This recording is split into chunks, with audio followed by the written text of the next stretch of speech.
Hi guys, here I have Honda Civic, crank no start condition.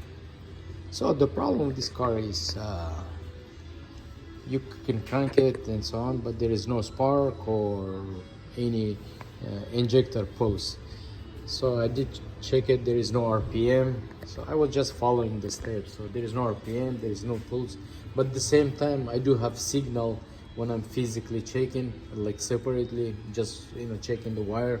So yes, there is signal from crank sensor, and the same time it has power on injector for this guy. So I was just following, and I did remove the cap to see what's going on here. So I was about to put the rotor in the right position for me to be able to remove it. So what I did, try to crank it, and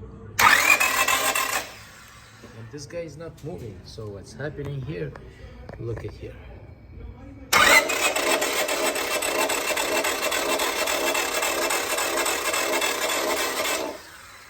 So what that means, the camshaft, which is sitting right below that part, so it's broken. So, and it's broken somewhere here because this guy is moving, but here is no activity.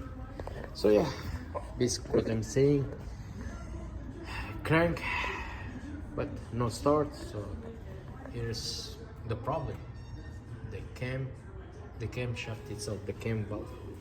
Okay guys, good luck.